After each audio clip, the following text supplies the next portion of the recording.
Microfone, Pilar.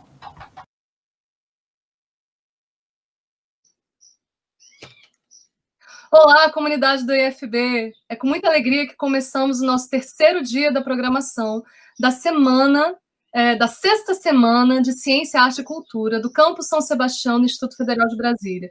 Hoje, nesse dia ensolarado, a gente terá a terceira jornada do PIBID do Instituto Federal de Brasília, e que vai ter uma série de atividades voltadas para reflexão, para troca de experiências sobre esse grande programa, que é o Programa Institucional de Bolsa de Iniciação à Docência. Eu sou Pilar Acosta, atuo como professora no Campus São Sebastião e, atualmente, estou coordenadora institucional do PIBID do IFB. Então, sem mais delongas, vamos passar para a nossa primeira roda de conversa, que vai falar um pouquinho sobre a dimensão estrutural e o que significa o PIBID e o seu programa irmão, que é a residência pedagógica. Comigo, nessa manhã, estão o professor Pedro Gontijo, da Universidade de Brasília, coordenador institucional do PIBID da Universidade de Brasília, e o nosso querido professor Éder Alonso, coordenador institucional da residência pedagógica. Vou falar um pouquinho do currículo deles, rapidamente. O professor Pedro Erginaldo Gontijo está professor adjunto no Departamento de Filosofia e no Programa de Pós-Graduação em Metafísica da Universidade de Brasília. Colabora também no Mestrado Profissional em Filosofia, núcleo da Universidade Federal Tocantins, UFT. Na graduação, atua principalmente com disciplinas relacionadas à formação de professores de filosofia e, na metafísica, trabalha com o pensamento metafísico contemporâneo, procurando dialogar com a tradição ocidental, com outras tradições de pensamento presentes na América Latina. Sua jornada de formação acadêmica passou por ensino médio profissionalizante como técnico em eletrônica, graduação em filosofia pela Pontifícia Universidade Católica em Minas Gerais, mestrado em educação pela Universidade de Brasília, doutorado em educação pela Unicamp. Sua atuação profissional passou por técnico em eletrônica, professor em instituições privadas, entre elas a Universidade Católica de Brasília, e como professor de filosofia da Secretaria de Educação do Distrito Federal. Atuou como membro da Comissão Brasileira Justiça e Paz, CBJP, organismo vinculado à CNBB, e da Comissão de Análise de Conjuntura da CNBB. Tem experiência na área de filosofia, com ênfase em ensino de filosofia no ensino médio e filosofia da educação, atuando principalmente nos seguintes temas: ensino de filosofia, educação, psicodrama, ética, metafísica, filosofia política e direitos humanos. O nosso professor Éder Alonso Castro possui graduação em filosofia pela Faculdade Salesiana de Filosofia, Ciências e Letras de Lorena, graduação em educação artística pela Faculdade de Filosofia, Ciências e Letras de Jales, possui em pedagogia pela Faculdade de Educação São Luís de Jaboticabal, mestrado e doutorado em educação pela Universidade Federal de São Carlos. Tem experiência na área de formação de professores de pedagogia, filosofia e artes, com ênfase em educação, atuando principalmente nos seguintes temas: educação, filosofia, formação de professores, ética e transversalidade. Desde 2005 é consultor do INEP, MEC, atuando no credenciamento de instituições de ensino superior e na autorização de reconhecimentos de cursos. Tem experiência em coordenação da comissão própria de avaliação, foi professor concursal da Universidade de Rio Verde, atuando na Faculdade de Pedagogia, está vinculado ao Grupo de Pesquisa e Gestão de Educação Inclusiva, Unifuturo, já exerceu as funções de diretor acadêmico e diretor-geral de instituições particulares de ensino superior e atualmente é professor da área de pedagogia do Instituto Federal de Brasília. Com essa folha maravilhosa de cada um de vocês, tenho certeza que hoje a nossa manhã vai ser brindada com muito conhecimento, muitas experiências maravilhosas que vocês vão poder nos contar um pouco. Então, vou passar a palavra para o professor Pedro Gontijo, para que ele nos fale um pouquinho sobre a experiência do PIBID na Universidade de Brasília.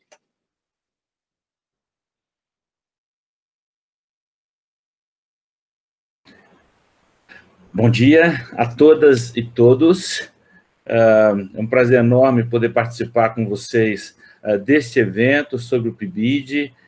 Eu fico muito contente quando vejo eventos em diferentes instituições sobre o PIBID, e podendo participar, então, mais ainda, para a gente se enriquecer e trazer também as trocas, as experiências, né?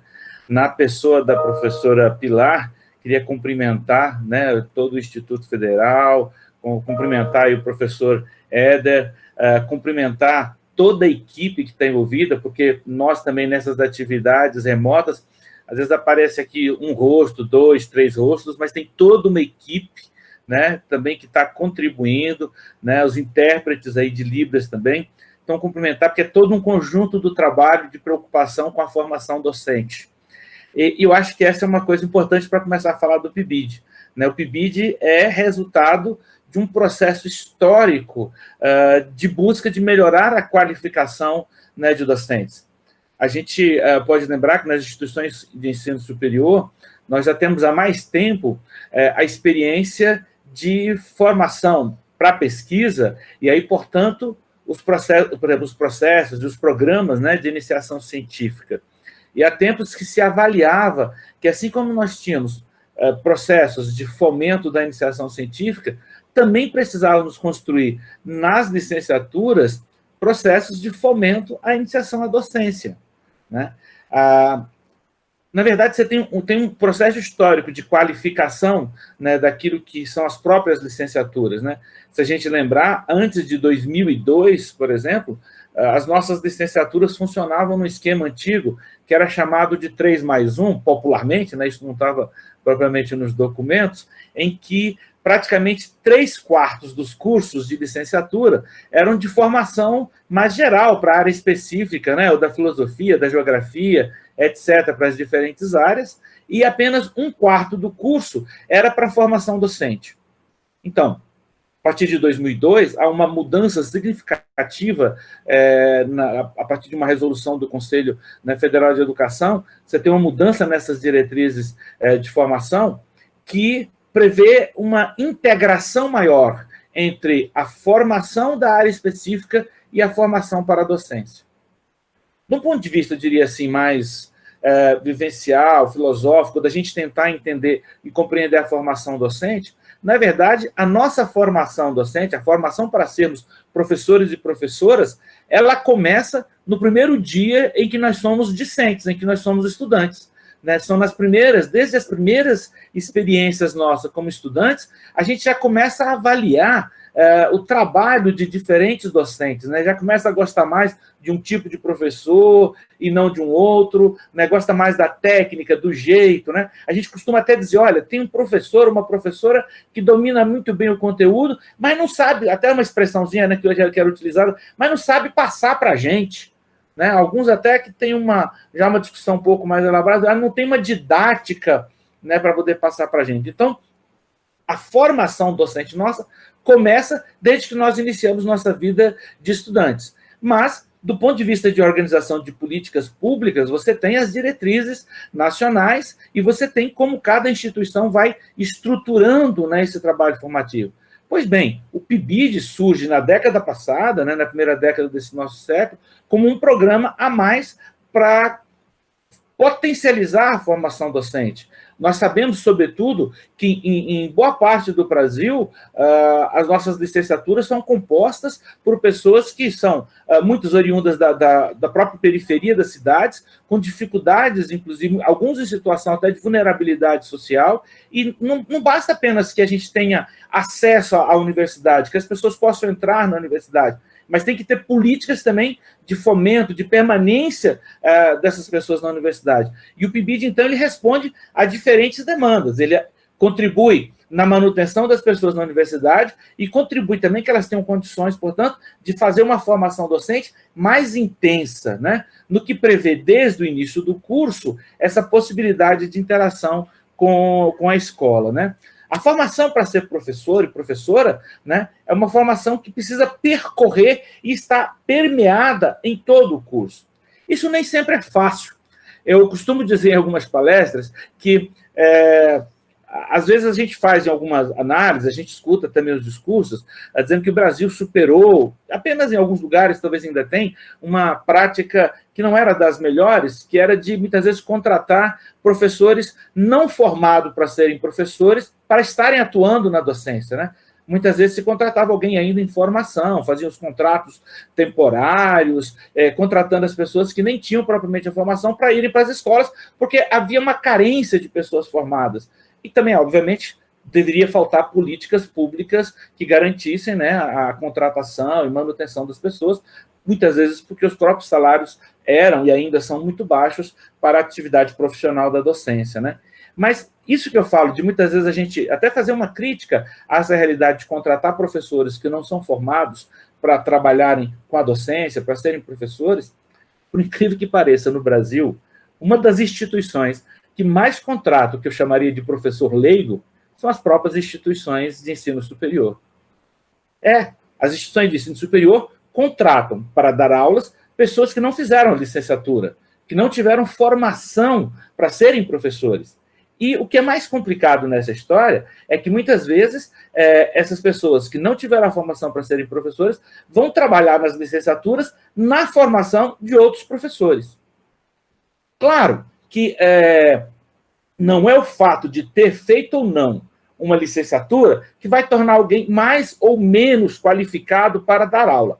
Mas quando nós pensamos em termos de política pública, nós não podemos ficar dependendo do interesse individual, da personalidade de né, daquilo que é o esforço de cada um para fazer sua formação continuada. Nós precisamos pensar em termos de política que garantam o melhor perfil para aqueles que venham a estar atuando, né, como professores. Bom, eu estou dizendo isso para mostrar que existem gargalos ainda em todo esse edifício de pensar as políticas públicas para a formação de professores. Mas o PIBID foi uma grande e interessante novidade. Talvez seja, eu não tenho dados concretos, mas naquilo que eu tenho contato com coordenadores institucionais de PIBID aí pelo Brasil afora, em vários estados, eu arriscaria dizer uma hipótese para que a gente possa, inclusive, investigá-la, quem tiver interesse, né, que talvez seja o mais longevo, ou seja, o mais demorado e mais exitoso programa que promove essa integração entre instituições de ensino superior e a educação básica, como programa sistemático. A gente pode até ter atividades, iniciativas isoladas num estado ou no outro, numa instituição ou noutra, que promovam uma boa interação com o sistema de ensino da educação básica local, seja municipal ou estadual. Mas como uma política mais ampla, e não só como política de governo, portanto, mas como política de Estado, desde que o PIBID entrou na própria LDB como uma das indicações, né, de investimento na formação docente. Então, como política de Estado, talvez não haja outra como o PIBID. Começou recentemente, o professor Éder vai poder dizer para nós daqui a pouco, né, sobre a residência pedagógica, agora essa parceria que é feita entre PIBID e residência pedagógica. Mas o PIBID e talvez até tenha funcionado como uma grande inspiração para a construção do programa Residência Pedagógica. O PIBID, ele eu diria o seguinte, podemos dizer que é um daqueles tipos de programa que funciona numa lógica ganha-ganha. Por quê? Porque todos ganham com a existência do PIBID. Veja bem, os estudantes das licenciaturas ganham uma potencialização da sua formação na medida que, desde o início do curso, eles tanto são confrontados com a formação específica que recebem na universidade e também com as disciplinas de formação docente, com essa experiência prática nas escolas, com o mundo das escolas. E quando o estudante vai para a escola, há um conjunto de saberes que não são saberes que nascem na universidade e nem sempre são tão bem sistematizados na universidade. Os saberes docentes têm como chão, como solo, onde nascem, se desenvolvem, e muitas vezes são sistematizados ou não, né, porque às vezes se perde também essas experiências, nas escolas. Então, a universidade tem o que aprender com as escolas. Então, o estudante, quando vai para a escola, ele é confrontado com um conjunto de conhecimentos, de saberes, que ele não teria se ele tivesse fechado apenas na universidade. Ao mesmo tempo, os estudantes das escolas têm um incremento a mais na sua formação lá no ensino fundamental, no ensino médio, né, com essa presença desses universitários, licenciandos. Os professores, e aí eu poderia elencar uma série de aspectos em que os estudantes das escolas públicas têm esse ganho. Eu, por exemplo, que trabalhei muito com o PIBID de filosofia, até ir para a coordenação institucional, eu via como que a presença desses nossos bolsistas contribuía para que os estudantes de ensino médio também mostrassem mais interesse pelo próprio ensino superior. Eu acho que isso foi algo, foi um ganho importante. Mas também ganham, por exemplo, os professores da rede pública, das escolas, né, de ensino fundamental e médio, de todo o sistema de educação básica, porque esses professores passam a ter uma interlocução maior com a universidade, amplia a possibilidade de interlocução, de criação de iniciativas de formação continuada, né? Inclusive, por exemplo, eu tive, já vivenciei a experiência de que alguns supervisores de escola depois vieram fazer mestrado e alguns até começam a estudar a possibilidade de doutorado, desses que eu conheci, mas tem outras histórias de gente que teve aí a experiência e foi mestrando, doutorando, e hoje, inclusive, trabalha na universidade coordenando. Eu tenho um colega, inclusive, da UNB, que foi no passado do PIBID, e hoje ele é um orientador, um coordenador de área, né, do PIBID institucionalmente. Então, veja bem, ganham os nossos estudantes licenciados, ganham os estudantes das escolas, ganham os professores das escolas, ganhamos nós, professores da universidade. Por isso que eu falei que nós não damos conta de todas as dimensões, todos os aspectos da formação docente, e essa interação com a escola promove em nós também toda uma reflexão sobre a formação docente que nós estamos ofertando em cada uma das licenciaturas. Então, faz com que nós pensemos e repensemos uma série de coisas. Eu tenho, por exemplo, uma hipótese de que as licenciaturas, naquilo que estruturam os estágios supervisionados, naquilo que estruturam as práticas como componente curricular, tem muito a aprender com a experiência do PIBID. O PIBID teria algo a nos mostrar aí de importante a ser incorporado também nos nossos programas de curso, né, das licenciaturas. Então, veja bem, nós temos essas aprendizagens das pessoas, dos sujeitos que atuam num programa como o PIBID, onde todos ganham, mas não só como pessoas, eu diria que também há ganhos institucionais, né? Ou seja, as escolas enquanto particularidades do sistema de ensino, o sistema de educação básica como um todo e as instituições de ensino superior, né? Institucionalmente, essas instituições também ganham.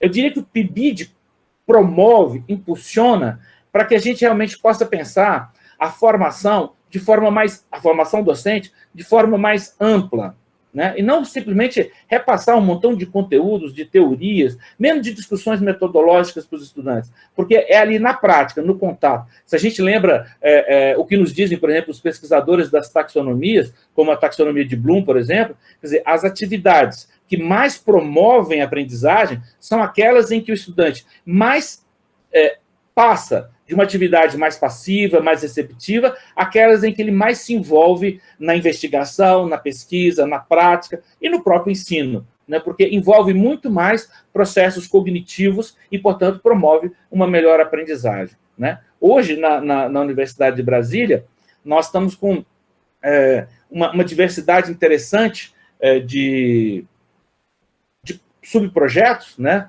Nós estamos aí com 13 cursos envolvidos no PIBID, sendo que tem 4 cursos que estão envolvidos em 2 projetos que são interdisciplinares. Então, se a gente conseguir fazer um bom trabalho de gestão e de interação entre os estudantes que estão nos nossos subprojetos, nós vamos poder fazer com que, no conjunto deles, eles conheçam, experiências que ocorrem na Secretaria de Educação, experiências que ocorrem no Instituto Federal, porque nós temos projetos em 3 campi do IFB, e nós temos esses dois subprojetos que envolvem, cada um deles, 2 cursos diferenciados. Então, veja que é uma gama de experiências, de uma diversidade de experiências, que se a gente consegue articular isso bem, além daquela experiência mais específica de inserção de cada estudante no seu próprio subprojeto, ainda tem a troca de experiências que vão potencializar, melhorar, ampliar mais ainda essa formação. Tem uma série de outras coisas que poderia estar comentando, mas eu acho que isso que eu falei reforça essa ideia do programa de PIBID como um grande programa de grande êxito, de grande sucesso na formação docente. E aí algumas outras questões eu posso compartilhar um pouco mais a partir do debate que a gente constrói daqui a pouco.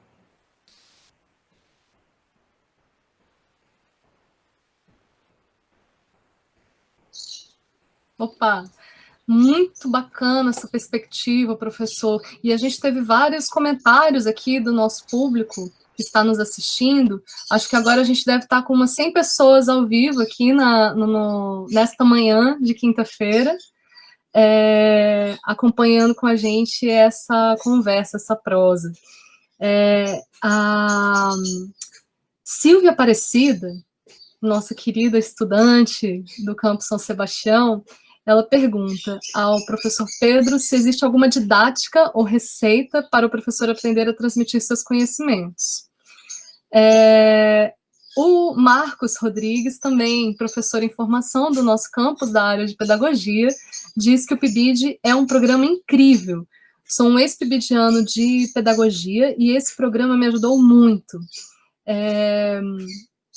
A Elma chama atenção para o fato de que há poucas vagas do PIBID. Temos 105 pessoas, agora me atualizaram aqui. E o Marcos fala novamente, reconhecer a realidade da escola, se adentrar no contexto escolar, contribui bastante para o aperfeiçoamento do conhecimento discente.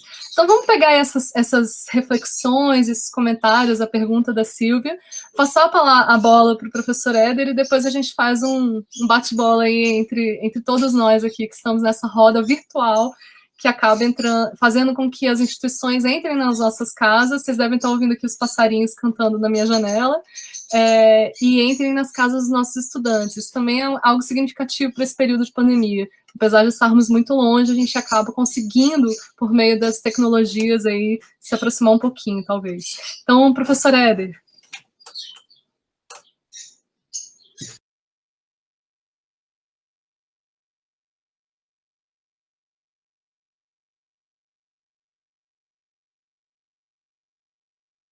Desculpa, tecnologia, né? A gente falando com o microfone fechado aqui. Bom dia a todos. É um prazer estar participando desse bate-papo, dessa roda de conversa, estar revendo algumas pessoas aí. O Pedro, a gente já tinha se visto em alguns encontros, na época que ele era professora católica ainda. Pilar, a gente se conheceu aqui no Instituto. Agradecer aos organizadores deste evento, acho que é um evento muito interessante, muito importante da gente estar fazendo umas trocas, né? E compartilhando aí muitas experiências, que eu diria que são experiências muito positivas do ponto de vista da docência, né? E eu sempre digo isso para os meus alunos e não me canso de repetir, eu acho que ser professor é igual estar contagiado por um vírus. Tem algumas pessoas que passam por um curso de licenciatura e não se contagiam, né? E tem algumas pessoas que não passaram por um curso de licenciatura e, de repente, se encantam com essa atividade e fazem um excelente trabalho, né? Não estou desprezando a questão da necessidade de uma licenciatura, acho que é importantíssima a reflexão sobre alguns aspectos da licenciatura, mesmo porque eu tenho formação em 3 cursos de licenciatura, então, para mim, a valorização da licenciatura é algo muito importante, né? Então, agradecer a Pilar aí ao convite e aos colaboradores aí da TV IFB que estão nos auxiliando para que a gente consiga fazer esse trabalho aqui da forma mais legal possível.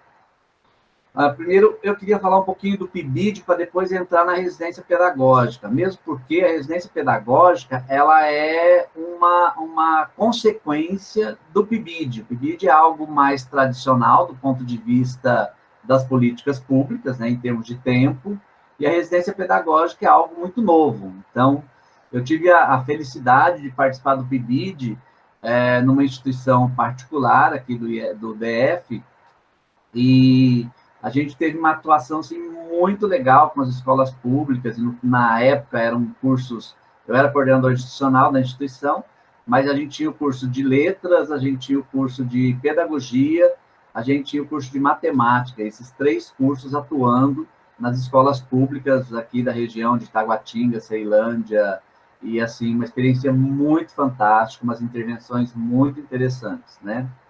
Depois que eu entrei no IFB, a gente também participei como coordenador de área no PIBID aqui do IFB, né, que foi uma experiência muito legal também, foi onde a gente alinhou aí os contatos com a Pilar, né, com a Silvia, que era coordenadora na época, e que a gente também fez um trabalho muito legal, assim, em várias áreas, né, porque o IFB é uma instituição muito nova, são 10 anos de instituição, e a gente tem um trabalho assim de pouca intervenção na comunidade. O PIBID foi um importante trabalho nesse sentido, né? Inclusive de divulgar o IFB, que é um instituto pouco conhecido pela população do Distrito Federal, né? Então, quando a gente chega numa escola e fala, olha, a gente tem um projeto e tal, mas esse projeto é de onde? É da UNB? Não, é do IFB, né? Então, há muita confusão ainda, e inclusive em locais, em cidades aí, que tem o campus do IFB, ele é pouco conhecido, né?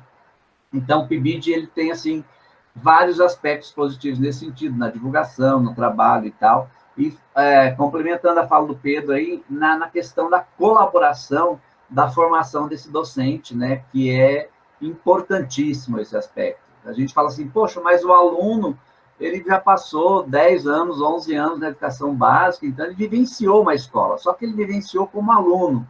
Agora ele está voltando para a escola com outro olhar, né? E é interessante que no PIBID ainda ele não volta com o olhar de estagiário, né? Ele volta com o olhar de alguém que vem ali perceber essa instituição no seu todo e nas suas particularidades da sala de aula, mas com outro olhar agora, com uma outra reflexão, uma reflexão sobre o que ele pretende enquanto vida profissional, que seria a docência. Então, assim, é muito legal perceber esse foco, né? E esse olhar do estudante. Então, eu acompanhei no último PIBID que a gente teve no IFB, os alunos da licenciatura em Química. Nós tínhamos 8 bolsistas e tínhamos 12 voluntários. Então, era um grupo grande. E a gente teve, assim, produções científicas a partir dessa experiência vivida, várias produções científicas, foram muito interessantes. A gente teve, assim, um olhar desse professor de química, do professor da área de exatas, que é um olhar muito difícil, né, diferente dos professores da área de humanas, às vezes, mais voltado para essa humanização do ensino, para atender a perspectivas que geralmente não são muito trabalhadas ou não são muito tratadas nos conhecimentos específicos da área das exatas, né?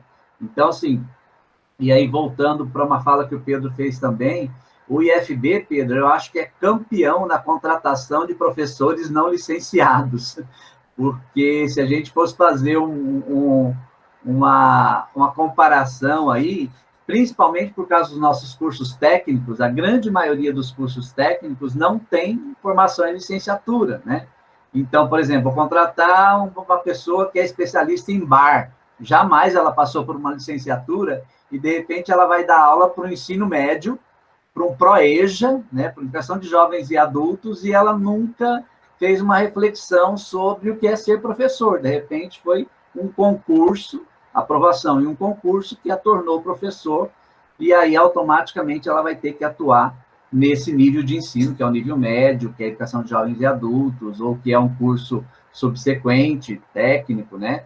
E que também, no caso, nós temos as licenciaturas. Então, assim, só para dar um exemplo, nós temos no campus lá do Gama a licenciatura em Química, onde nós temos dos professores da área de Química, grande parte dos professores que não são licenciados, né? São engenheiros químicos, são bacharéis em Química, são pesquisadores renomados e com alta patente, vamos pensar aí, doutores, pós-doutores em Química, mas que não estão dando aula no curso de licenciatura, né? Então, tem às vezes, esse embate aí, e aí temos os professores da área pedagógica no curso de licenciatura, que às vezes a gente tem que fazer uma reflexão para esse professor dar uma olhada diferente para a dimensão do que a gente está trabalhando ali nessa formação, para que ele possa direcionar. Bom, entrando agora, então, especificamente no Residência Pedagógica, né, que é um programa, como eu disse, para mim, na minha concepção, ele é filho do PIBID, né, e ele é muito novo, né, ele é um programa que, eu lembro quando eu estava no PIBID, que eu até coloquei algumas vezes em reunião, a Pilar estava até, assim, o Residência Pedagógica veio fazer uma divisão nas bolsas do PIBID, do ponto de vista das políticas públicas e dos cortes nas verbas institucionais. Aconteceu no último, programa, não nesse agora de 2000, mas lá de 2020, mas de 2018, pegaram o que seriam todas as bolsas do PIBID e dividiram entre PIBID e residência pedagógica. Então, houve uma perda do PIBID, nesse sentido, de auxílio, de bolsas, mas houve um ganho no residência pedagógica. Então, assim, o ideal seria o quê? Que a gente tivesse ampliado o número de bolsas do ponto de vista de política pública e não tivesse dividido esse número de bolsa entre os dois programas, né? Mesmo porque, se a gente for avaliar, um programa complementa o outro. E a gente está começando a vivenciar isso no IFB. Então, por exemplo, nós temos alunos que participaram do PIBID e que hoje conseguem estar no residência pedagógica, até como uma continuidade de trabalho. Existe muita confusão entre um e outro. O que a gente poderia dizer assim, qual a diferença básica do PIBID para o residência pedagógica? A ideia de residência, na minha concepção, ela vem lá da residência da medicina e de outros cursos que têm já uma tradição nesse processo vivencial da prática para depois entrar no mundo do trabalho, né? Então, no PIBID, a residência está muito atrelada à questão do estágio supervisionado. No PIBID, desculpa, na residência pedagógica, a atuação está atrelada ao estágio supervisionado. E, normalmente, nas licenciaturas, de acordo com as regras vigentes hoje no MEC, elas estão aí em torno de 400 horas. Então, o PIBID, inclusive, o vício do PIBID, a residência pedagógica está com essa carga horária, né, de 400 e poucas horas, e ela deveria atuar da metade do curso para frente. Inclusive, isso é uma confusão na hora quando a gente solta os editais, né, Pilar, do aluno se inscrever. Então, o aluno vê lá 2 editais, um do PIBID e outro da residência pedagógica, e às vezes ele não sabe em qual edital se inscreve, e às vezes ele se inscreve nos dois, né? Não, se eu não entrar em um, eu entro em outro. Então, a gente tem o critério aí da residência pedagógica é que o aluno esteja acima de 50% do curso cursado, né? E aí, então, ele estaria nessa fase dos estágios, ele estaria na fase onde ele já cursou algumas disciplinas da área pedagógica, ele já cursou algumas disciplinas básicas da área de formação dele também, e aí ele vai atuar numa prática vivencial. E dentro da regra de estágio das licenciaturas vigentes pelo MEC, nós temos que o estágio ele tem que estar diluído durante o processo do curso. Ele não pode estar, quando o Pedro citou aí aquela formação lá do 2+1, né, da formação do professor, o estágio estava só lá no último período, geralmente, do curso, né? Então, no último período, o aluno fazia o estágio para a prática e tal. E agora, dentro dessas regras novas, né, que não são tão novas assim, são lá desde 2005, né, o estágio tem que estar diluído dentro de um programa maior, dentro de uma extensão maior da formação do professor. No IFB, hoje, a gente tem uma residência pedagógica muito restrita, muito pequena. Então, a gente fez uma solicitação que era de aproximadamente 270 bolsas para residentes, e a gente teve aprovação da CAPES de 24 bolsas. Então, nós tivemos que, de 7 projetos, subprojetos que a gente tinha, reduzir para um subprojeto. Então, hoje, a gente consegue atender um subprojeto só de uma área prioritária da CAPES, que é a área de Química e Matemática.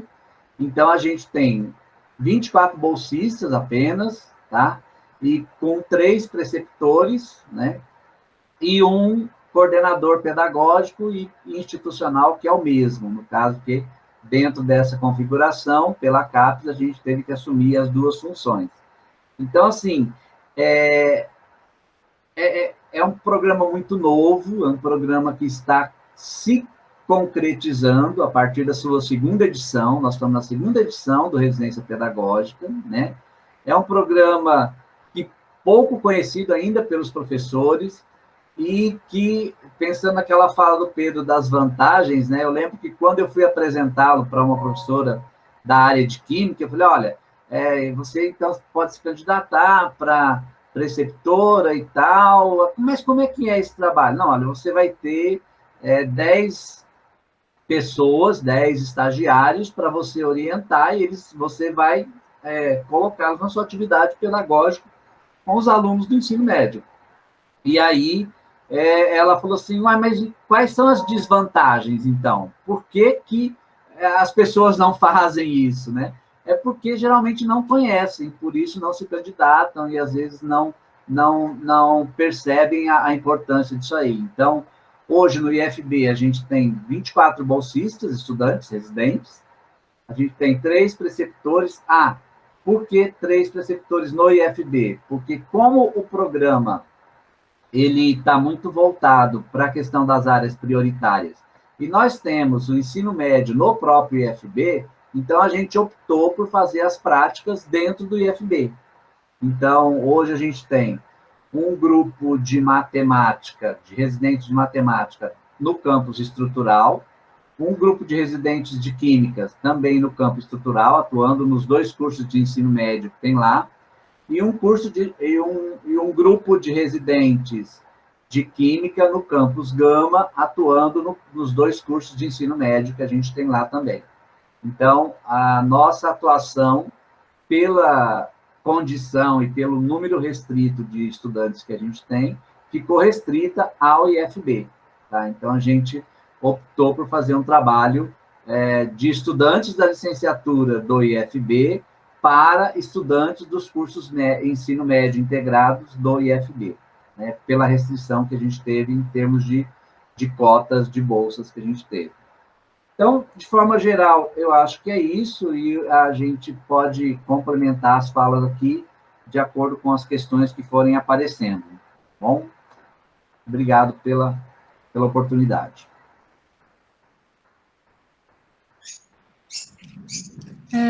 Muito bacana, né, essa noção de complementaridade aí que o professor Éder traz. Vamos, então, pautar algumas questões, e aí eu vou fazer uma proposta de que a gente deixe a pergunta da Silvia, que foi feita mais acima, para a gente abordar no final, então, porque a gente vai passar aqui por algumas agruras, né, que acabaram aparecendo nas falas tanto do professor Pedro quanto do professor Éder. Quando a gente pensa no PIBID, a gente tem que pensar que é um programa que tem escala, que tem lastro, que tem enraizamento.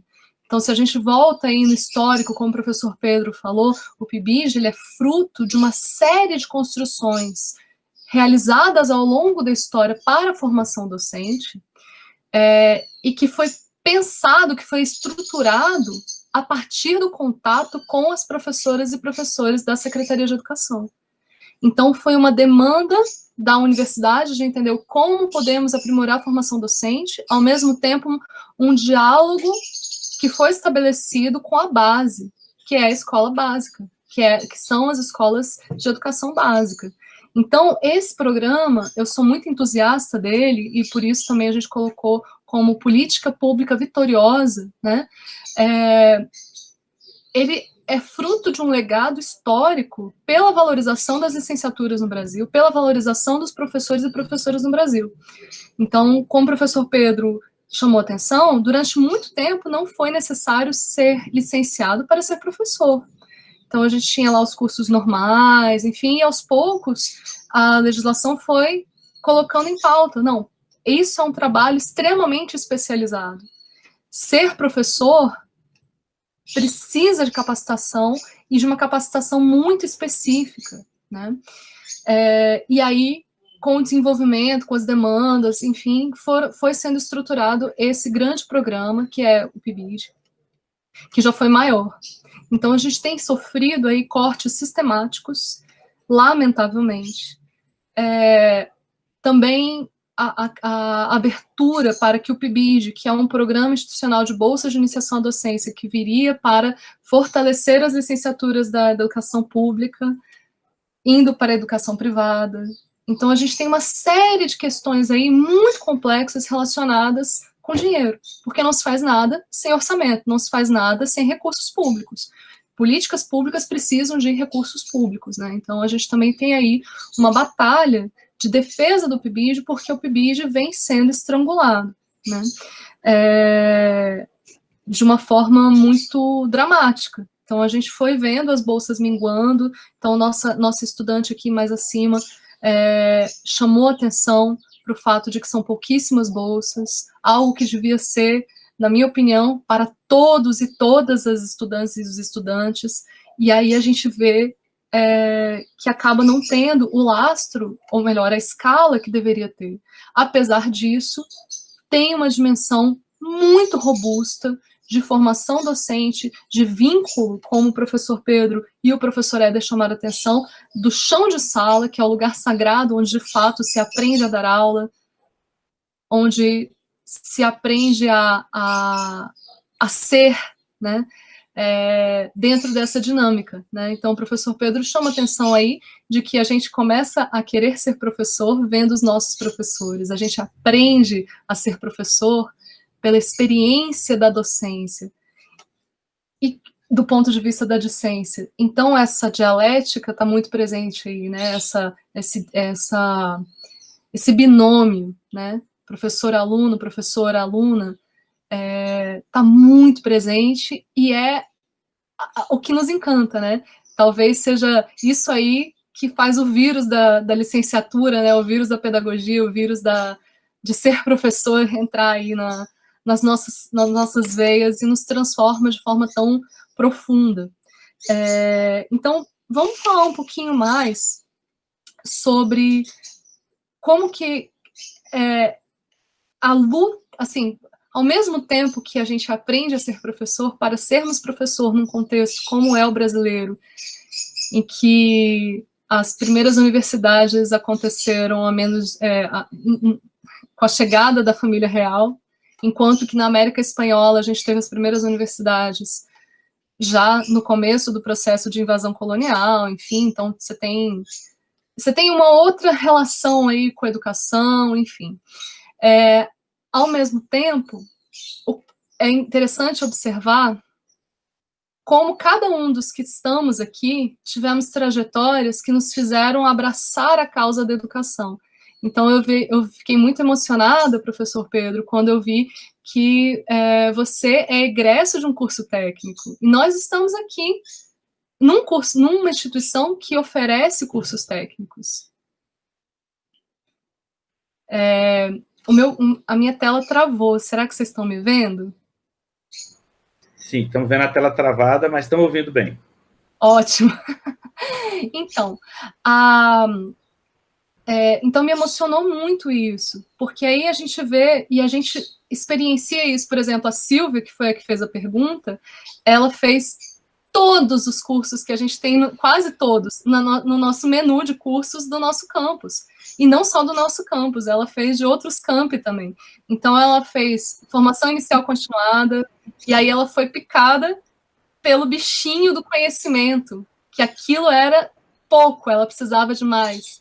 E aí ela passou depois para o curso subsequente, depois ela foi fazer licenciatura, aí ela, no primeiro dia de aula que eu tive com ela falou, olha, eu não queria estar aqui, eu queria ser enfermeira, mas era o que tinha.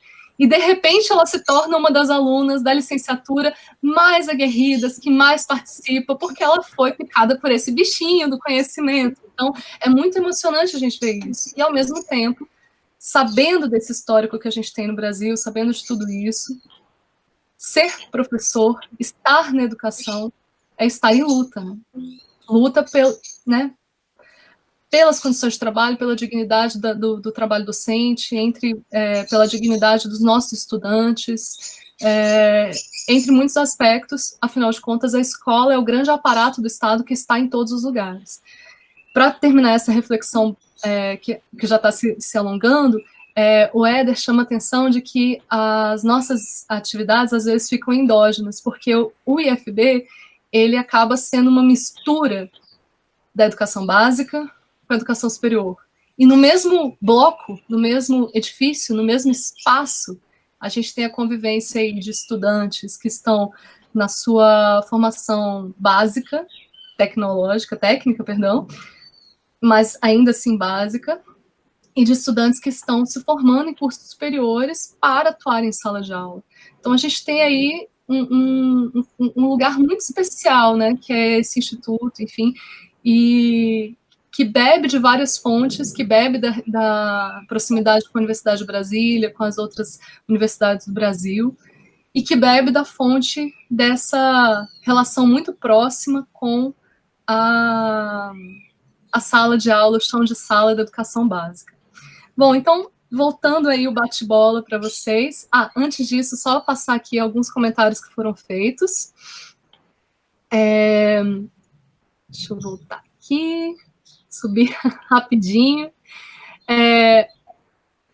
O Ítalo Armondi, ele fala: participei como bolsista do PIBID com o professor Éder, e esse ponto é muito importante ser falado. Os alunos não conhecem o IFB, e essa experiência que eles tiveram foi bem importante, ou seja, da relação aí de como o PIBID acaba efetivamente aproximando as realidades de estudantes da rede pública, né, das escolas, com a universidade ou com o Instituto Federal.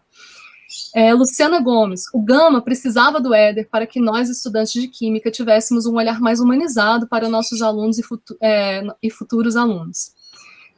Luciana Gomes, o PIBID me fez ver mais claramente como a educação básica precisa dessa humanização e ver formas de ensino para essa geração tão diferente.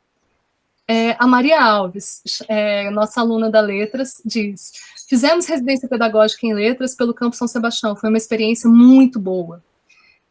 O Marcos Rodrigues, nosso egresso do PIBID, diz: é realmente triste essa questão dos números de vagas.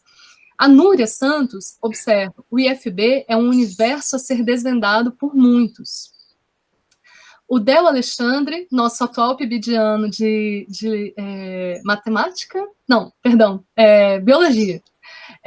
Lamentável a educação como um todo não ser prioridade. Marcos Rodrigues, muitas instituições ainda desconhecem esse programa. Falo em especial das escolas de Fundamental 1, onde foi meu locus de trabalho. O Marcos, ele é egresso do PIBID de Pedagogia, então eles têm abraçam uma dimensão da educação que é das séries iniciais, que pode ser também da educação infantil, que a gente acaba se afastando muito, né? Na nossa prática cotidiana, né? A Silvia, a questão das áreas prioritárias nos editais é horrível. Todos os componentes curriculares têm importância. Então, novamente, a questão dos cortes e o que são áreas prioritárias. Se a gente for ver agora, o PIBIC não vai ter bolsa para a área de humanidades. Então, sem as humanidades, a gente consegue ter desenvolvimento científico, de fato, né? Sem as aulas de filosofia, história, sociologia, sem todas essas áreas que são essencialmente humanas, apesar de que química também é humano, porque afinal de contas é feito por humanos. Enfim. Bom, a Leilane Torres diz: sem dúvida, o exemplo do professor na prática é que nos encanta. A Laína Pereira diz: agradeço muito aos meus mestres que me incentivaram e me incentivam a buscar o conhecimento. O Del Alexandre diz: temo que deixe de ser mais um programa agregativo na formação dos docentes e passe a ser mais um projeto, né, do que um programa.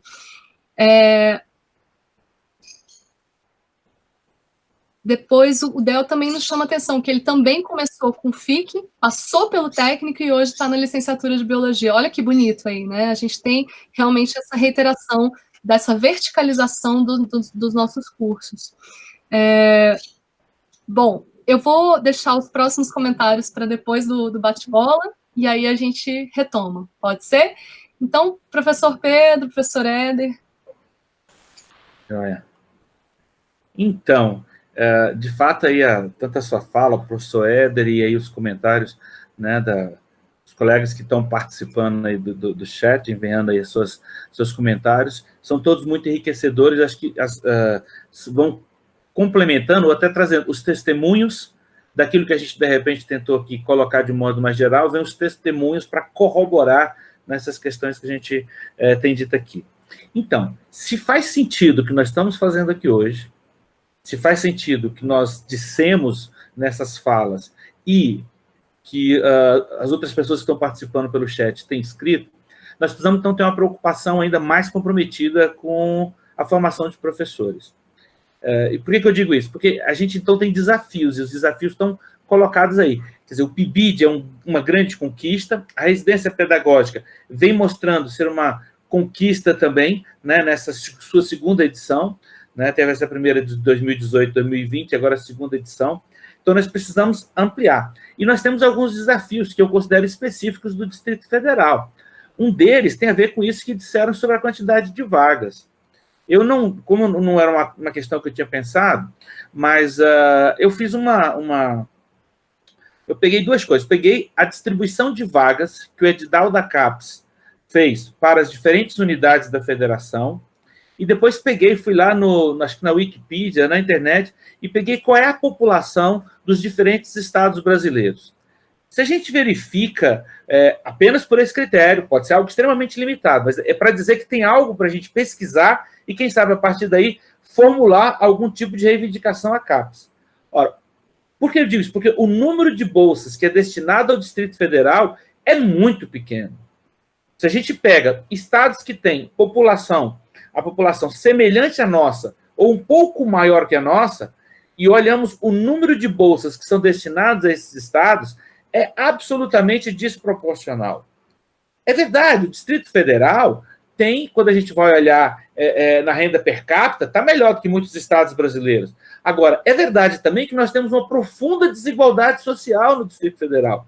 Então, às vezes, quando a gente tenta pegar esses dados macros, né, de renda per capita e algumas coisas, parece que a gente vive num paraíso e que uma parte da população no Distrito Federal está bem, né, economicamente, e que, portanto, se o programa quer também fomentar e ser, de alguma maneira, auxílio à permanência do estudante na licenciatura, é privilegiar também os estados que têm uma população ou têm uma renda per capita menor. Eu não sei exatamente qual é o barema completo que a CAPES utiliza, mas o fato é que não me parece justificável que nós tenhamos. Nós tivemos, para essa edição do PIBID, 240 vagas para o PIBID no Distrito Federal e 240 vagas para a residência pedagógica.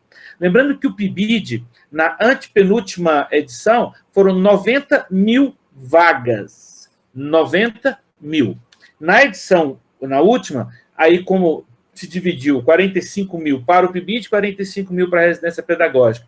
E nesse ano nós tivemos aí praticamente o corte, né, nos dois programas, se eu não me engano, estamos acho que com 30 mil em nível nacional para cada um dos dois. Mas se a gente vai observar, às vezes em alguns estados, uma única instituição teve talvez o dobro de vagas que tivemos no Distrito Federal todo para os nossos programas. Então, tem algo que aí, IFB, UNB e outras instituições, as instituições privadas também do Distrito Federal, que a gente precisa bater uma bola aí, dar uma discutida e ver como é que a gente consegue argumentar com a CAPES sobre esse processo, né? Quando eu falava da questão dos professores leigos, né? Eu acho que isso é uma outra coisa que mostra para nós.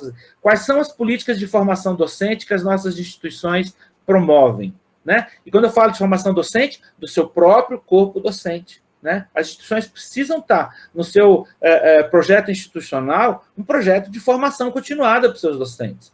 Isso não é fácil. Olha, eu confesso a vocês que eu acho muito mais fácil a sala de aula com os estudantes do que, às vezes, coordenação de professores. Formar professores é um negócio, formar professores em educação continuada não é fácil, né? Porque, em geral, cada um tem a sua formação, tem seu jeito, a gente está muito cheio de razão, é difícil, às vezes, né? Por vezes, uma reunião deveria começar assim, do que nós sentimos falta? Acho que quando a gente compartilha as nossas deficiências, quando a gente compartilha as nossas angústias, é mais fácil da gente encontrar os caminhos. Porque, muitas vezes, até a vida na universidade, às vezes, é meio uma passarela de vaidades, onde cada um está querendo mostrar que faz o melhor e não propriamente mostrar que também tem fragilidades. E todas e todos temos, em função da diversidade de problemas que todos passamos na nossa formação. Então, acho que tem que ter as iniciativas pessoais, mas também as iniciativas complementares. E para fechar a minha fala aí nesse momento, né, eu acho que a gente tem que pensar também como é que a gente avança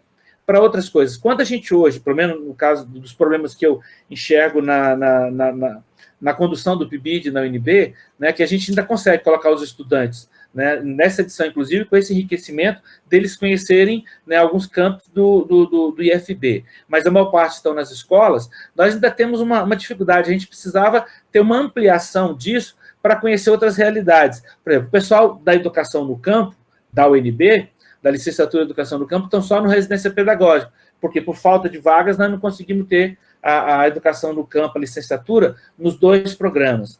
Mas a gente precisava ter uma ampliação disso, porque é fundamental que os nossos estudantes que trabalham, que estão fazendo atuação nas escolas, na cidade, conheçam a realidade do que é a educação no campo. Tem toda uma tradição de saberes do campo que nossos estudantes, seja das escolas públicas ou das IES, né, que são basicamente alienados. Esses dias está acontecendo um evento sobre educação quilombola. A gente praticamente ignora quais são os valores e essa tradução secular, né, que os quilombos trazem, inclusive com valores de conformação de constituição de comunidades, de uma aprendizagem que não está restrita ao espaço institucional, mas de uma aprendizagem que percorre ao longo da vida. A gente tem dificuldade de pensar isso no modelo educacional que a gente tem nas grandes cidades. Sem falar do que seria o conhecimento da realidade indígena. Então, digo assim, tem muita coisa ainda para complementar nesse nosso processo de formação, pelo menos pelos desafios que eu tenho visualizado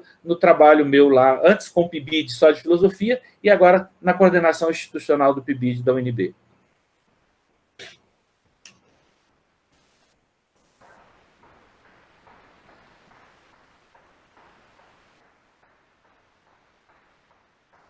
Professor Éder?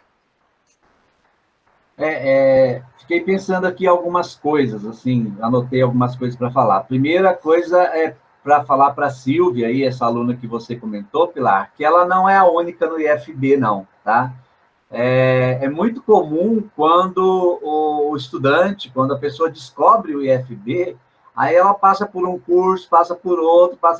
Então, nós temos vários casos, nós temos, inclusive, alunos lá da licenciatura em Químicas, que são alunos oriundos já fizeram o curso técnico subsequente em Química, depois, como ele estava no IFB, aí ele já entendeu como é que funciona a lógica do IFB e entrada, e, infelizmente, em alguns casos, nossos cursos sobram vagas, então, acaba que o processo seletivo vai facilitando, que o aluno vai fazendo um curso, outro e tal. Então, assim, tem vários casos aí dessa verticalização, que é muito interessante e é muito importante. E acontecem geralmente porque a pessoa descobre o IFB, e aí, descobrindo o IFB, ela começa a se familiarizar com as estruturas ali e aproveitar, né, de tudo aquilo de bom que o IFB oferece. Porque o IFB tem cursos maravilhosos nos vários campos que a gente tem,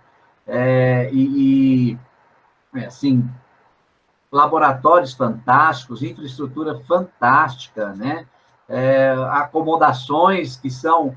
É muito comum, desde que eu entrei no IFB, eu faço um programa de receber as escolas de ensino fundamental para mostrar o campus e para divulgar o instituto, né? E é muito comum a gente ouvir daqueles aluninhos lá de 8º e 9º ano, né? Nossa, mas aqui é muito bonito, deve ser muito cara a mensalidade dessa escola, né? Então, pelo fato de ter uma estrutura boa, bem montada, nova, porque são novos os nossos campos, né? Os alunos já têm aquela dimensão de que não é uma escola pública, é uma escola privada, né? Então, assim, a gente tem feito um trabalho bem interessante nesse sentido de trazer turmas de ensino fundamental, né, para conhecer o campus, para vivenciar algumas atividades, para fazer algumas experiências e tal, que tem sido um trabalho bem legal, assim, nesse sentido. Agradecer aí a Luciana e o Ítalo, né, que são alunos que foram do PIBID, que estão na residência agora, e que são, assim, grandes companheiros nesse trabalho aí de divulgação e de ir para a escola. A gente organizou dentro do PIBID uma Olimpíada de Química com as escolas públicas do Distrito Federal. Então, a gente teve aí a participação na primeira edição de mais de 5.000 alunos na Olimpíada, e eles que foram para a escola, divulgaram, compraram briga com o diretor de escola, com o coordenador de escola de ensino fundamental, né? Foram lá, fizeram a prova, assim, incentivaram os alunos e mostraram o que era o curso e tal. Era uma forma, assim, de trabalho que a gente tinha, né? E, assim, uma coisa muito importante que acontece também na UNB, com certeza, a gente tem vários dados sobre isso, né? Primeiro, aquele mito de que na UNB só entra aluno que fez a escola particular, esse mito não vale para os cursos de licenciatura. Os alunos que estão em cursos de licenciatura, geralmente são alunos oriundos de instituições públicas, não é regra, mas é uma grande parte, e que são pessoas de baixa renda, né? Então, e no IFB, isso é muito forte. Como todos, a maioria, pelo menos, dos cursos do IFB, dos cursos superiores, são cursos de licenciatura, o nosso público é um público bastante carente, é um público bem de baixa renda, é um público diferenciado no sentido assim, se em algumas instituições a minoria vem de escola pública, no IFB nós temos o caso contrário, a maioria dos que frequentam os cursos de licenciatura do IFB vieram de escolas públicas, são raros os alunos que a gente tem ali que são alunos que vieram exclusivamente de instituições particulares e que, por isso, têm uma renda maior. Então, assim, é muito forte ainda essa questão da escolher a licenciatura, às vezes, por uma falta de opção, né? Ainda é uma coisa forte, mas eu acho que a gente tem conseguido, e principalmente com esses programas, o PIBID colabora muito, e o Residência Pedagógica, com certeza, também colabora, dar uma guinada nessa falta de opção, que foi a escolha inicial lá. Entrei nesse curso porque foi o único que eu entrei, mas a partir do momento que eu entro e que eu me envolvo nesse processo de ensino-aprendizagem, que eu me envolvo nesse processo de formação docente, eu me transformo num docente e eu me encanto por essa prática docente, que isso tem acontecido muito, assim, na experiência do PIBID, eu vi isso muitas vezes, e depoimentos de alunos que eu não pensava em ser professor, mas quando eu fui para a prática, quando eu fui para o PIBID, quando eu me deparei com uma sala de aula e que eu tive que fazer um trabalho diferenciado, eu me encantei, e é isso que eu quero para a minha vida agora. Então, acho que esse tipo de depoimento é muito comum, a gente ouviu bastante também no ano passado, naquele simpósio que a gente fez, né, Pilar, nossa, esqueci o nome agora do evento lá do IFB. Aí, assim, várias declarações de bibidianos, né? A gente até usa o termo aí, virou um termo que a gente usa muito comum, né? Se colocando nessa coisa, que o PIBID me fez encantar, me fez querer ser professor, e querer ser um professor melhor do que os professores que eu tive. Eu acho que isso é muito importante, e a residência pedagógica, com certeza, não tem resultados ainda para a gente pensar em termos de influência, são poucos, né? Mas, com certeza, ela também vai fazer esse trabalho.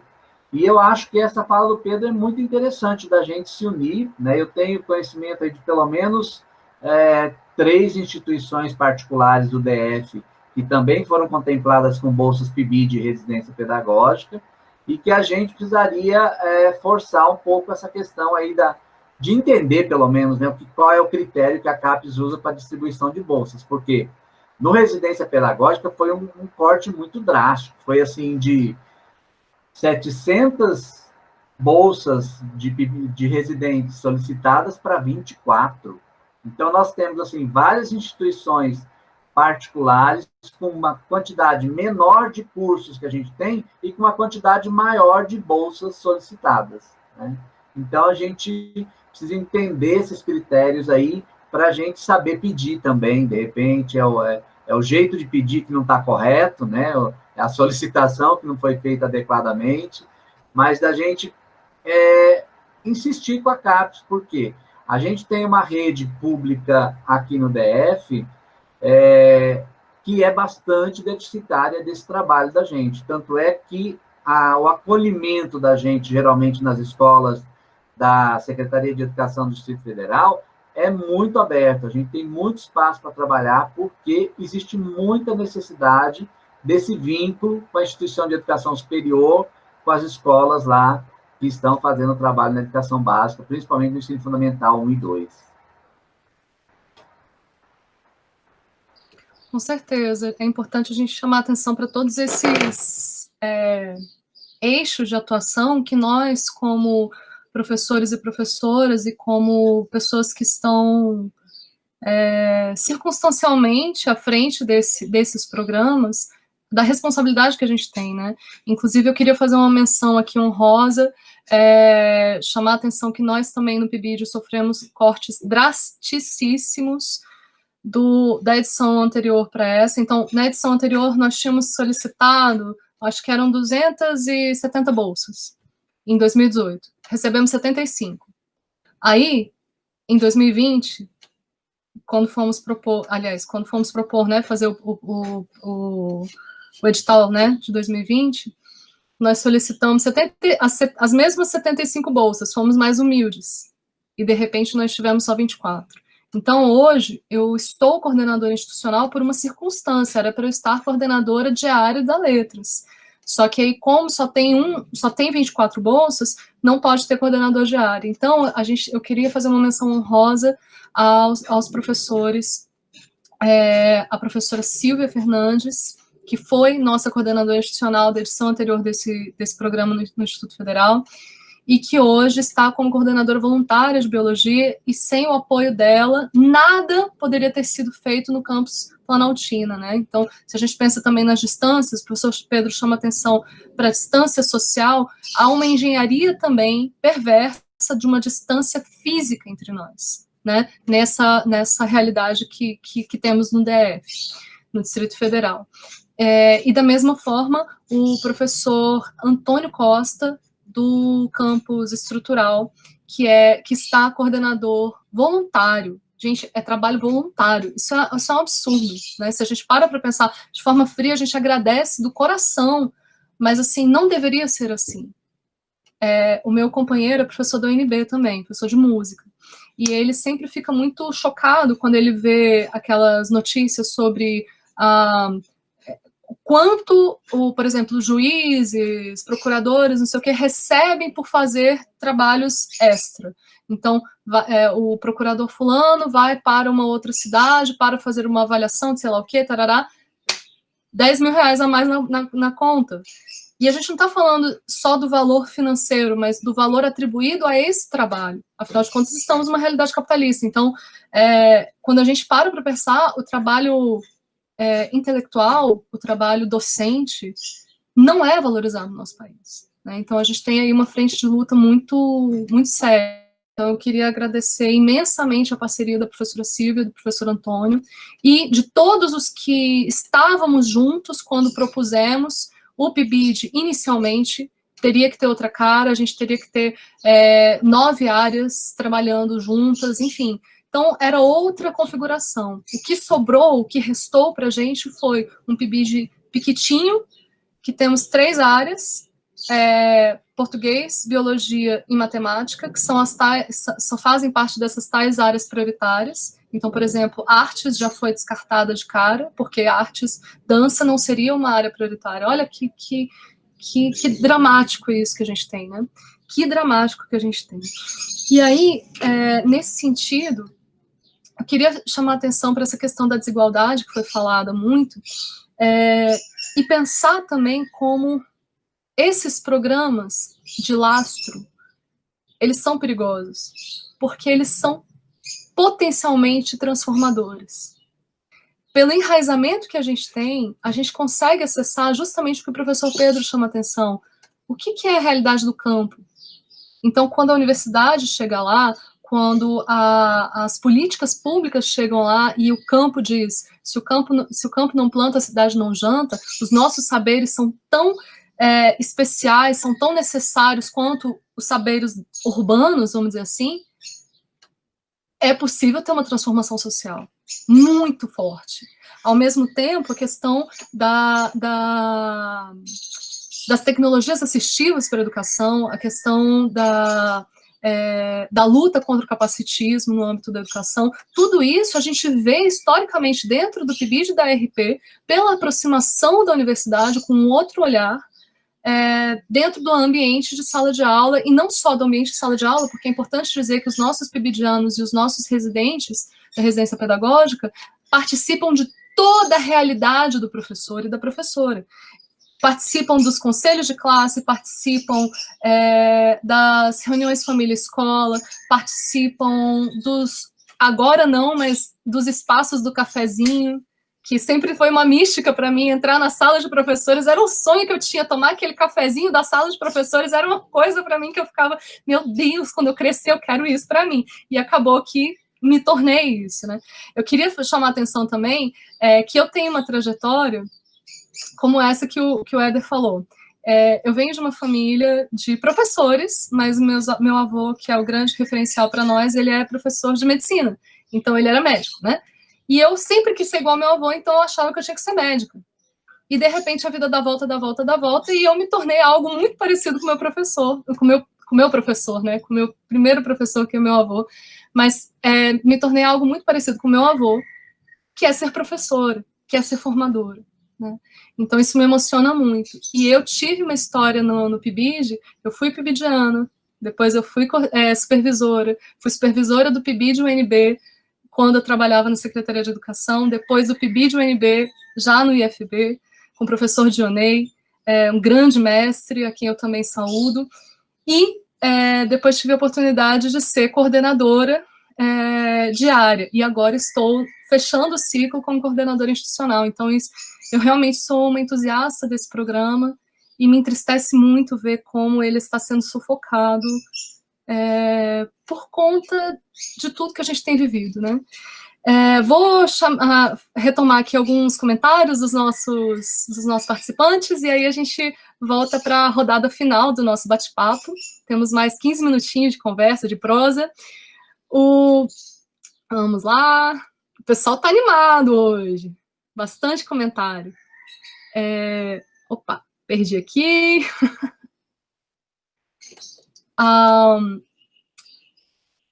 O Del Alexandre chama a atenção de que todos os professores que ele teve foram extremamente apaixonados pela docência, tanto no campus estrutural quanto no campus Planaltina.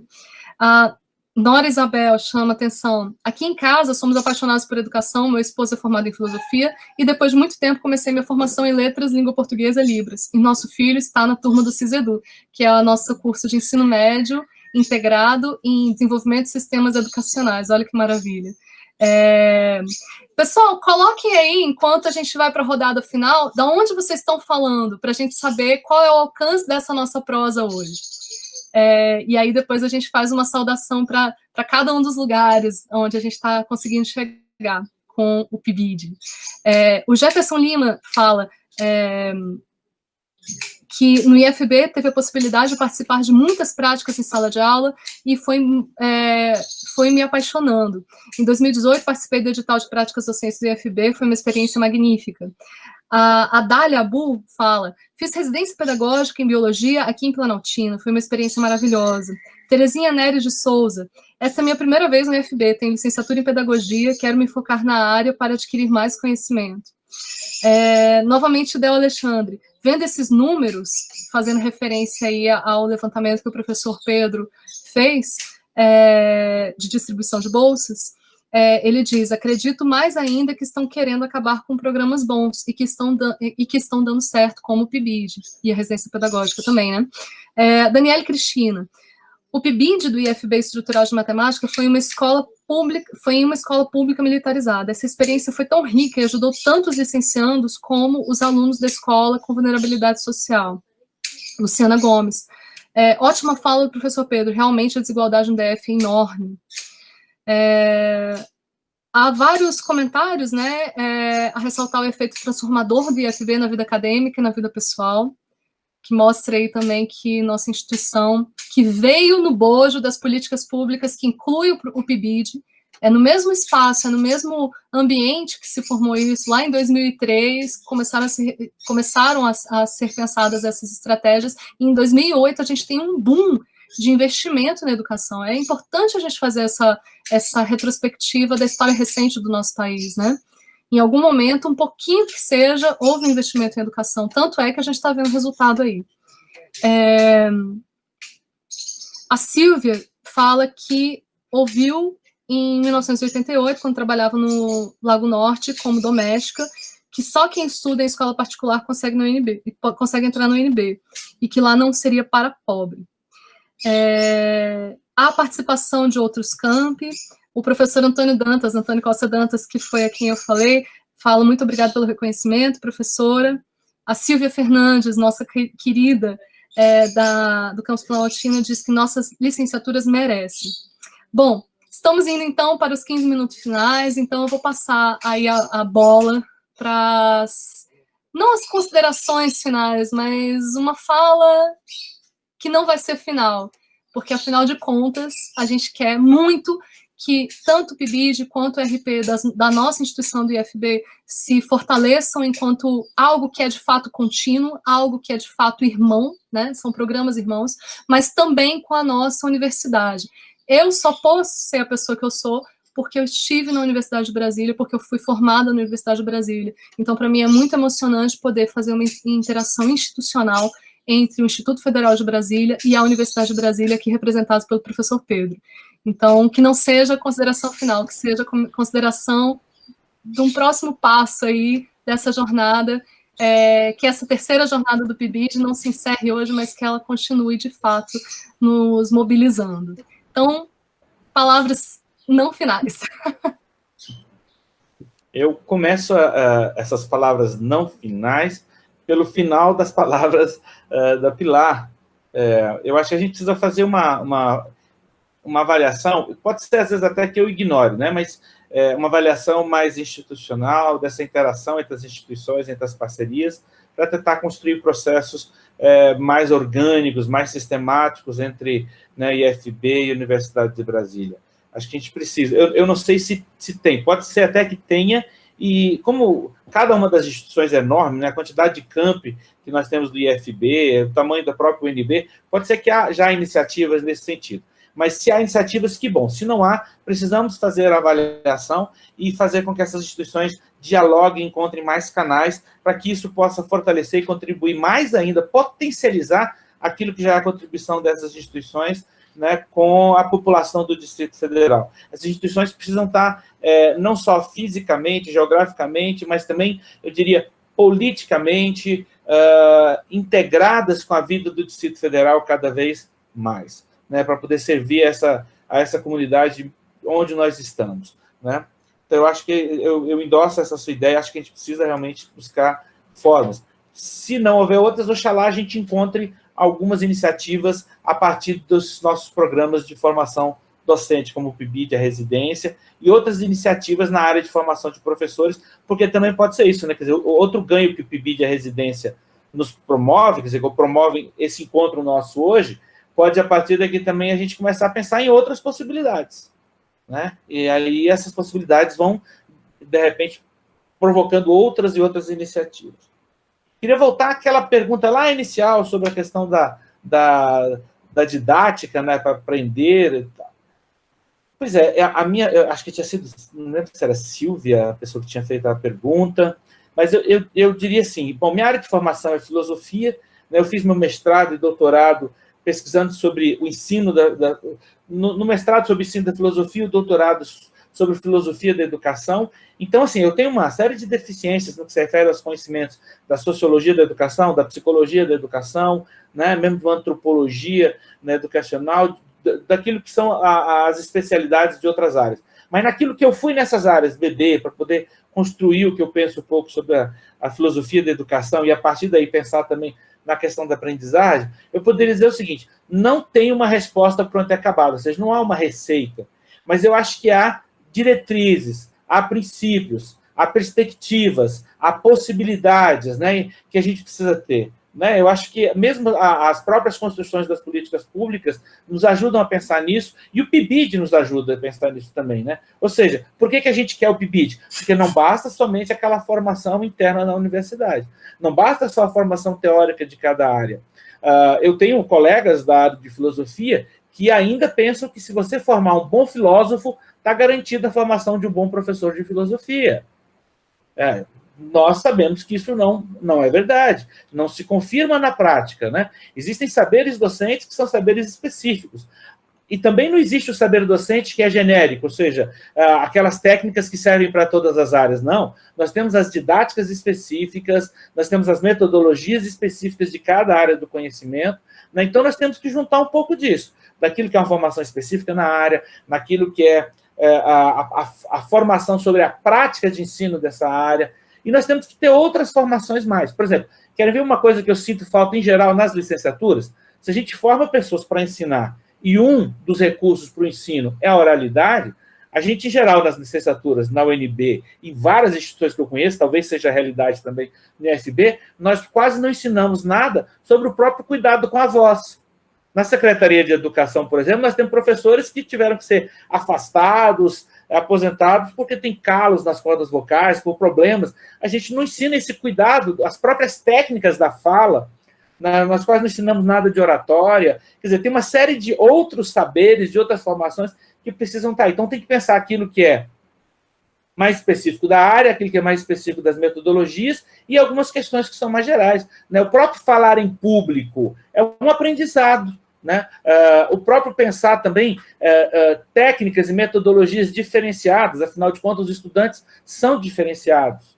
Então, a gente precisa pensar como é que a gente consegue que cada um se sinta contemplado com aquilo que, de alguma maneira, está sendo pensado e está sendo proposto como metodologia. Então, assim, não tem uma receita, mas eu acho que a gente tem indicações, diretrizes, perspectivas, né? E, por último, tem uma tarefa que é para todas e todos nós, né, que estamos no PIBID, na residência, sobretudo, porque estamos aí inseridos de forma intensa em programas de formação docente, é em pensar também quais são as possíveis formas de valorização da atividade docente no país. É uma tarefa para todos nós, né? No nosso país, encontrou-se uma forma profundamente questionável de valorização de atividades profissionais, que seriam aquelas atividades chamadas profissões liberais. Essas profissões conseguiram, ao longo da história, algumas já são historicamente dessa forma, mas conseguiram um processo de regulamentação do seu exercício que garante, inclusive, a essas áreas, né, a essas profissões liberais, a própria autorregulação da sua atividade profissional. Como ocorre com advogados via OAB, como ocorre com médicos, como ocorre com engenheiros, por meio de seus conselhos, eles autorregulam, inclusive possuem seus próprios conselhos de ética. Na área da licenciatura, na área da educação, nós não temos nada disso. Nós sequer somos, eu diria assim, uma atividade profissional nesse sentido das profissões liberais. Né? Não é à toa que até, infelizmente, pelas últimas diretrizes de formação de professores de dezembro do ano passado, a pessoa, de repente, é formada em engenheiro, faz um número extremamente reduzido de uma chamada complementação pedagógica e ele vai poder dar aula. Então, assim, eu não sei se o caminho da valorização da profissão docente passa pelo caminho do que foi a valorização das chamadas profissões liberais. Eu tenho algumas coisas a discutir sobre isso que não dá tempo agora, mas eu sei que a gente precisa encontrar. Talvez, inclusive, não seja. Eu acho que esse caminho de valorização das profissões liberais é desenvolvido a partir muito de uma perspectiva meio positivista, de funções muito definidas e quase nichos e reservas de mercados para determinadas formações. Eu não sei se esse é o caminho, eu acho que o nosso caminho precisa ser um outro, mas a gente precisa, de fato, discutir e desenvolver muita pesquisa para encontrar os caminhos, para qualificar mais a nossa atividade e também para que ela possa ter um reconhecimento maior na nossa sociedade. Certamente, não vai ser com políticas como as implantadas pelo atual governo federal.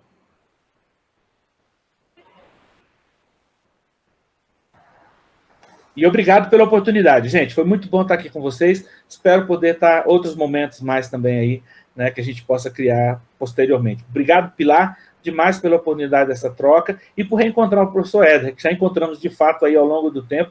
Né? Acho que as primeiras vezes que a gente se encontrou, nenhum dos dois tinha cabelo branco ainda. Na verdade, eu nem estou tendo mais cabelo quase, mas tem uma história de encontros. Que bom que o PIBID, a residência, proporcionou mais esse encontro nosso. Que bom. Só complementando também a fala do Pedro, eu acho que além dessa união, né, que a gente tem que fazer aí entre o UNB e IFB, a gente tem que envolver mais também os atores da Secretaria de Educação do Distrito Federal, né? Eles são fundamentais para que esses dois programas se concretizem e que eles realmente interfiram nessa questão da formação docente, que eu acho que é o nosso foco aí, né?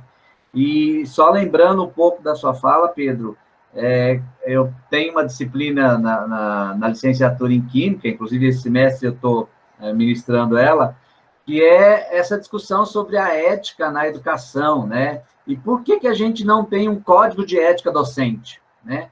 Onde estaria essa... O que precisa ser para ser docente? Então, assim, eu falo que, infelizmente, é só se autoproclamar. Se você se autoproclama professor, você virou professor. E aí não tem nada que dá sustentabilidade para isso, né? Quais são as ações realmente que a gente deveria ter? E aí eu faço muito aquela discussão que a Terezinha Rios faz sobre a questão da competência ética, a competência técnica e a competência política, né? Dessa atuação, que eu acho que é fundamental da gente estar discutindo isso na formação da licenciatura e que essas complementações docentes que fazem qualquer birosquinha aí que abre em qualquer esquina é muito perigosa, no meu ponto de vista, né? Outra coisa que me deixa bastante preocupado é a questão do nome desses dois programas, né? Um programa parece que é algo que tem uma temporalidade, que pode acabar a qualquer momento, né? Eu acho que a gente tinha que bater muito em cima dessa tecla para que realmente isso se transforme numa política pública. E não simplesmente num programa, porque parece que um programa é para suprir uma necessidade local e temporal muito determinada, e que a qualquer momento desliga o programa e acabou o programa, né? Então, a gente tem que trabalhar em cima desse fortalecimento da política pública, desse fortalecimento das instituições que fazem parte dessa política, né? E que isso não fique na mão de um ou outro governante que acha que é importante ligar ou desligar o determinado programa, né? Eu sei que nós estamos estourando o nosso tempo aí, né, Pilar? Mas agradecer também a participação, me colocar à disposição para que a gente possa criar outros espaços aí de discussão e de aproximação para que a gente possa fortalecer esses programas, que eles são, assim, importantíssimos na formação docente e na nossa continuação de formação também, na nossa formação continuada. Muito obrigado, acho que foi fantástico ter participado desse momento aqui. Nossa, realmente chegamos ao final do tempinho que a gente tinha para conversar, mas só pelos olhares aqui, vocês não estão vendo, mas a cada fala de um e de outro, os três estão rindo, os três estão fazendo assim, não, realmente precisamos conversar mais sobre isso. Então, é com muita alegria mesmo, que a alegria do encontro, né, de um sagrado, desse encontro, desse chão de sala que a gente está fazendo uma mimesis aqui nesse ambiente virtual. Então, queria agradecer muito a parceria do professor Éder, também a professora Silvia Fernandes, professor Antônio Costas, que eu já também comentei aqui, os nossos supervisores, professora Eneida, professora Luzia, professor Marcos, os nossos pibidianos, todos eles pibidianas, e principalmente aí a generosidade de ter acolhido esse convite, de conversar com a gente a partir da Universidade de Brasília, do professor Pedro. Muitíssimo obrigada. E os meus agradecimentos não são só meus, há inúmeros agradecimentos no nosso chat, depois vocês dão uma olhada lá no canal da TV IFB. Inclusive, pessoal, se vocês estão assistindo TV IFB, se inscrevam, compartilhem esses conteúdos. Nós precisamos fazer com que o Instituto Federal, a academia, o que a gente está discutindo aqui não fique só para a gente. Eu tenho certeza que esses conhecimentos todos que estão sendo também transmitidos pela comunicação do Instituto Federal podem ter um potencial de transformação social. Nesse sentido, então, eu vou agradecer aqui as cidades que estão presentes: São Sebastião, Taguatinga, Ceilândia, Estrutural, Riacho Fundo 2, Sobradinho, Cidade Ocidental, o pessoal do entorno forte aí, né? Samambaia, Águas Lindas, Plano Piloto, Itapuã, Paranoá, meu vizinho aqui, também estou perto aqui do Itapuã, estou na região dos Lagos, de Sobradinho. Temos participação também de Minas Gerais, do Instituto Federal, do Norte de Minas, Fortaleza, na UFC, de Itaberaba, na Bahia. Olha só, olha como é abrangente, né? Também o Guará e o Gama estão juntos com a gente. Para terminar, nossa atividade tem uma listinha de presença, ela vai ficar disponível apenas 10 minutos depois aqui no canal IFB, o link dela vai estar disponível, então quem tiver aí inscrito no nosso evento, copia o link, porque ele vai sumir aqui do canal IFB, beleza? E nós começaremos agora uma outra roda de conversa, agora com os egressos do PIBID UNB e do PIBID IFB, para a gente dar continuidade a partir de uma outra perspectiva, que aqui a gente falou mais da questão estrutural dos professores, né, dos professores já formados, e agora a gente vai ver o que isso impactou na vida dos professores em formação, que hoje eu tenho orgulho de dizer que os meus primeiros PIBIDianos já estão em sala de aula, já estão como professores plenos, né, no exercício do seu trabalho, do seu ofício. Então, muitíssimo obrigada à equipe da TV IFB, muitíssimo obrigado aos nossos intérpretes de Libra, a Maria Calado e o Renan, que nos deram voz num idioma que é tão importante para que todos efetivamente possam acessar esse diálogo, essa prosa mais do que maravilhosa. É isso, pessoal, um abraço e continuem conosco lá no Google Meet.